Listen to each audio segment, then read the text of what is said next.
பாட ஆரம்பிக்கிறதுக்கு முன்னாடி நம்ம துவா ஓதிக்கலாம். ரப்பி ஷ்ரஹ் லி சத்ரி வயஸ்ஸிர் லி அம்ரி வஹ்லுல் உக்தத்தம் மின் லிசானி யஃப்கஹு கௌலி ரப்பி ஜித்னி இல்மா ரப்பி ஜித்னி இல்மா ரப்பி ஜித்னி இல்மா. அஸ்ஸலாமு அலைக்கும் வரஹ்மத்துல்லாஹி வபரகாத்துஹு. ஒரே மாதத்தில் நம்ம குர்ஆன் ஓத தெரியாதவங்க கூட குர்ஆன் ஓதுறதுக்கு ஒரு அரிய வாய்ப்பு இதாக இருக்கும். இது வீடியோ காலில் உங்களுக்கு கிளாஸ் நடத்தப்படும். அது மட்டும் இல்லாமல் உங்களுக்கு ரெக்கார்டாகவும் வீடியோ உங்களுக்கு கொடுக்கப்பட்டுரும். இதில் யார் வேணால் கலந்துக்கலாம், எந்த வயசுலேருந்து வேணால் கலந்துக்கலாம். ஒன்லி லேடிஸ் மட்டும்தான். அப்படியே பசங்க சேரணும் அப்படின்னு சொன்னால் 10 வயசு கீழே உள்ள ஆண் பிள்ளைங்கள் மட்டும் இதில் ஜாயின் பண்ணிக்கலாம். ஒரே மாதம்தான், ஒரே மாதத்தில் இன்ஷா அல்லாஹ் நம்ம குர்ஆன் ஓத கற்றுக்கலாம். எந்த மாதிரி ஓதணும்னு சொல்லிட்டு ஓதுறதை கற்றுக்கலாம். இதோடைய ஃபீஸ் என்ன அப்படின்னு சொன்னால் ஒன்லி 200 ஒன்லி தான்.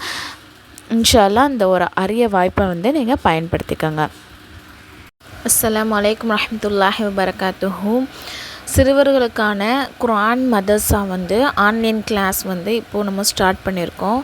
இன்ஷா அல்லாஹ் இதில் விருப்பம் உள்ளவங்க உங்களுடைய பிள்ளைங்களை சேர்த்து விடுங்க. இந்த ஸ்க்ரீனில் தெரிகிற நம்பருக்கு மெசேஜ் பண்ணுங்கள். இன்ஷா அல்லாஹ் கிளாஸில் ஜாயின் பண்ணிக்கலாம். பாடம் 4 உளுவின் பல்வேறு சட்டங்கள். உழு செய்யும்போது நம்மளுடைய நகத்தில் நகப்பாலிஷ் இருந்துச்சு அப்படின்னு சொன்னால் அதை அகட்டிடணும். ஏன்னா அந்த இருக்கிற இடத்துல மட்டும் தண்ணி படாது. அதனால் தண்ணி படாட்டி நம்மளுடைய உழுவோ அல்லது குளிப்போ நிறைவேறாமல் போயிடும். அதனால் நம்ம உழு செய்கிறதுக்கு முன்னாடியே குளிக்கிறதுக்கு முன்னாடியே நம்ம நகத்தில் நகப்பாலிஷ் இருந்துச்சுன்னா அது ஃபுல்லாக நம்ம ரிமூவ் பண்ணிடணும். அடுத்து உதட்டு சாயம் அப்படின்னா லிப்ஸ்டிக்கு அது போடுறனாலும் அந்த இடத்துல மட்டும் என்ன ஆயிடுது, தண்ணி போய் சேர மாட்டுது, அந்த ஸ்கின்ல போய் படாது. அதனால் என்ன பண்ணிடணும், உழு செய்கிறதுக்கு முன்னாடியோ குளிக்கிறதுக்கு முன்னாடியோ அதை ரிமூவ் பண்ணிடணும்.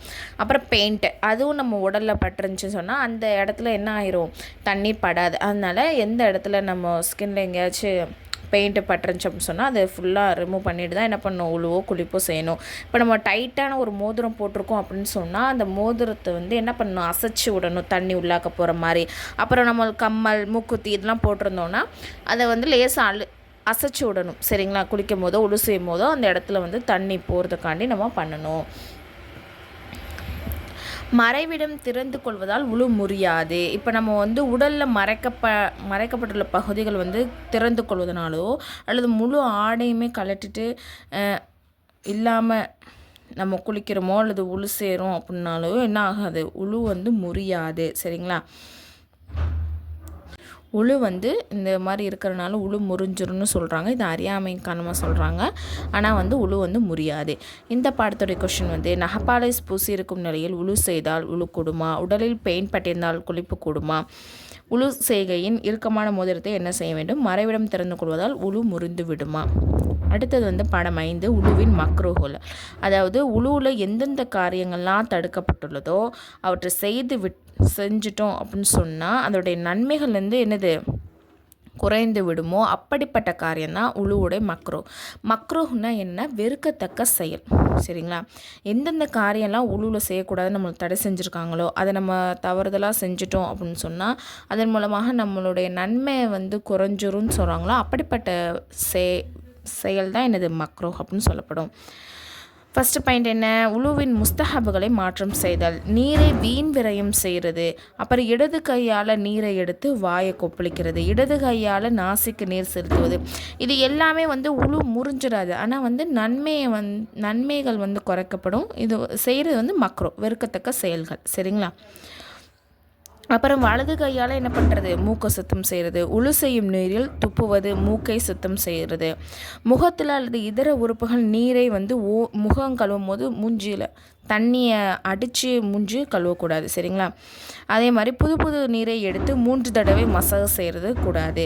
கழுத்தை மசாஜ் செய்கிறது மக்ரூஹ். தேவையின்றி உலக விஷயங்களை பேசுகிறது. அசுத்தமான இடத்துல உழு செய்கிறது. உழு செய்து முடித்த பிறகு கையில் நீரை உதறுதல்.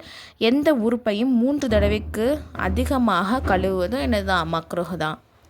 இந்த பாடத்தோட கொஷின், உழுவின் மக்ரூஹ்கள் எவை? உழு செய்யும் போது பேசுவதன் சட்டம் என்ன? இடது கையால் நாசிற்கு நீர் செலுத்துவதன் சட்டம் என்ன? பாடம் 6 காயத்தின் மீது மசாஜ் செய்வதுடைய சட்டம். மசாஹ்னா என்னது, லேசாக தடை விடுவோம்ல, அதான் மசாஹ். ஓகேங்களா? தண்ணியை வச்சு தடவி விடுறது. இப்போ காயத்தின் மீது மசாஜ் செய்கிறதோட சட்டம் என்னென்னா, உடலில் ஏதோ ஒரு இடத்துல காயம் ஏற்பட்டிருக்கு சரிங்களா, அல்லது புண்ணோ கொப்பளமோ ஏதோ ஒன்று சம்திங் ஏதோ ஒன்று இருக்குது. அப்போ நம்ம வந்து அந்த இடத்துல வந்து அதாவது ஒழு செய்கிற மூலமாக குளிக்கிற மூலமாக அந்த இடத்துல தண்ணி பட்டுச்சுன்னா அந்த புண்ணு ஆறுறதுக்கு ரொம்ப நாள் ஆகும். இல்லை நமக்கு வந்து இன்னும் கொஞ்சம் புண்ணு அதிகமாகும் அப்படின்னு சிரமம் ஏற்பட்டுச்சு அப்படின்னு சொன்னால் நம்ம என்ன பண்ணலாம், மசாஜ் பண்ணிக்கலாம், லேசாக தடவிக்கலாம். அப்போ அது லேசாக தண்ணி வச்சு லேசாக தடவுறோம் ஈரம் பட்டாலும் கூட அது வந்து பாதிப்பு ஏற்படும் சொன்னால் நம்ம வந்து அந்த இடத்த மட்டும் விட்டுட்டு மற்ற இடத்த வந்து கழுவி வைக்கலாம் சரிங்களா. கட்டின் மீது மசாஜ். இப்போ வந்து ஒரு காயத்தின் மீது கட்டு போட்டிருக்காங்க அப்படின்னு சொன்னால் அதை அவிழ்த்துட்டு மறுபடியும் முழு செஞ்சுட்டு கட்டுறது சிரமம் ஏற்பட்டுச்சு அப்படின்னு சொன்னால் அந்த கட்டு மீதே என்ன பண்ணலாம், ஈரக்கையை வச்சு தடவிக்கலாம் சரிங்களா.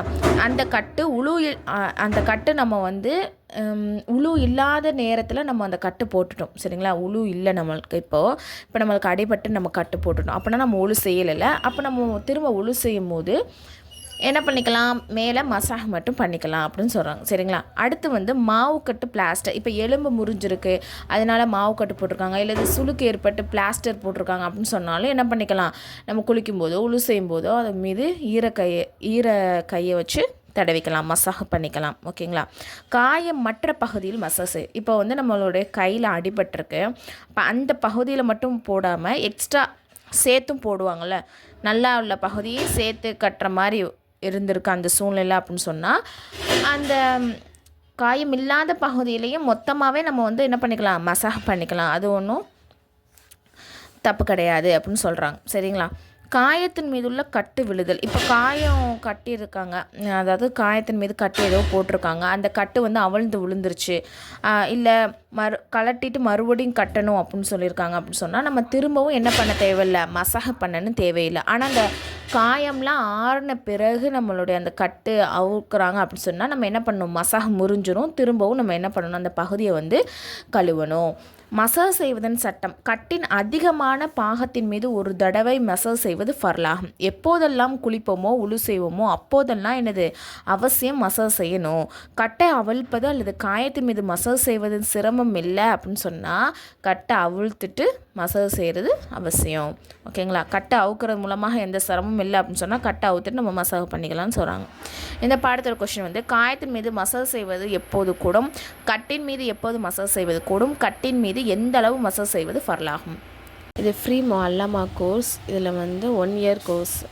இதில் வந்து ஜாயின் பண்ணும் விருப்பம் உள்ளவங்க கீழே நான் டிஸ்கிரிப்ஷனில் வந்து டெலகிராம் லிங்க் வந்து கொடுத்துருக்கேன், அதில் வந்து ஜாயின் பண்ணிக்கோங்க. அதில் வந்து இன்னும் சில டீட்டெயில்ஸ்லாம் கொடுத்துருக்கேன்.